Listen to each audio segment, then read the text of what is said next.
Listen, I've been through a lot over the last few years. There's no pity parties here, but you start to see the world a different way when, when someone comes up to you I was 45 at the time, and goes, "Hey, you got cancer." You're like, "What?" I don't smoke, barely drink, sometimes. Never did drugs, that I promise you. Eat good, I work out, and doc says, "Hey, you got this big lump in your neck and it's cancer." And you're like, "Really? That's kind of crazy." I definitely give 2 thumbs down to cancer, so Yelp reviews, no good. Definitely two thumbs down. But things change. I was driving home after they took this tumor out of my neck, and I tell this story often because I want you to take it and go forth and realize that every minute of your life is a gift. I know you don't see it because you don't know your expiration date. Thank God. But what if someone told you tomorrow? What if someone said to you tomorrow, "By the way, you have 3 months"? Would you do things different? Well, when someone says to you, "Hey, you got cancer," and you don't know what kind it is, and you start reading online, everybody becomes a doctor online, you're like, "Oh my gosh, I got 5 years, 10 years, 20 years. Thankfully, it was, again, no pity parties here. I'll be fine. Everything's good. But I'm driving home, and I get this thing taken out of my neck in New York. And I have kids. I got 2 daughters. And I broke down on the plane. It was the first time I cried. I'd found out about 2 weeks earlier, but really it just was like, it was almost like I was living in a movie, like it didn't really happen. And I get on a plane, and a guy recognizes me from Fox, and I'm on the left side of the plane. He's a row ahead of me on the right. He knows what's going on because he heard on my podcast, I can tell. So he just gives me the look. And I melt down on the plane. I don't mean crying, I mean like crying. The cry, where it's like, like that one. And I'm trying not to make a scene because there are people around. And, I get off the plane, and a guy just taps me on the elbow. And he's like, he didn't have to say anything.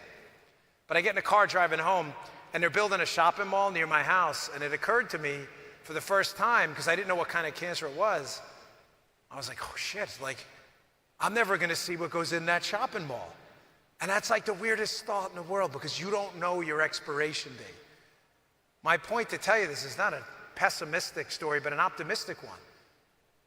I'll be fine, and even if I'm not, it still's not going to change a damn thing because I was given the gift by God, a gift of understanding that we all have an expiration date. Like, that's a gift? No, it is.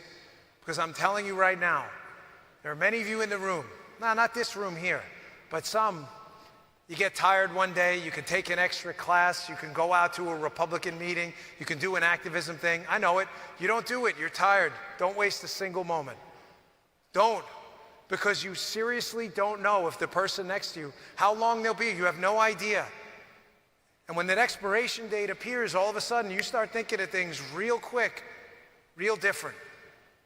If I had to give you one piece of advice, I'd say there's a book, The Black Swan, I read a long time ago. It's a great book, but it's about other stuff. But there's a point in the book where this guy's talking about some philosophies about life, and he tries to figure out all these successful people, like, what do they have in common? Were they the best looking? Were they the smartest, the most athletic? You know what he figures out? The one common trait to every successful person he did some kind of bio on? What do you think it was? It was none of that stuff. You know what it was? They all collected opportunities. Every time there was a meeting, every time there was some extra class to take, every time there was some dopey cocktail party someone invited to you had no interest in going to, those people went. And you know what happened? After 1,000 stupid parties they went to that they thought were a waste of time, they met that one person who changed their life right there. They all collected opportunities. And when you get the gift of an expiration date, you'll start collecting opportunities too, because you'll realize you don't have 1 second to waste. Last thought, I promise. I know I said it, but I do got to run. Guys, listen. I know it's been a rough couple years here. I get it. You and I have seen it all happen.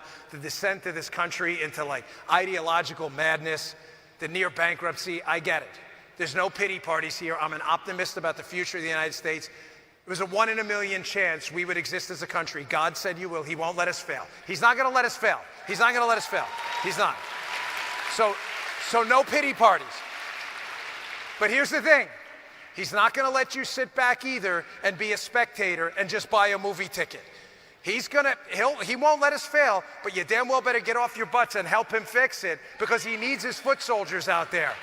And you cannot quit. Politics, no matter how bad it gets, whether now, 2022 or 2024, don't ever forget this analogy.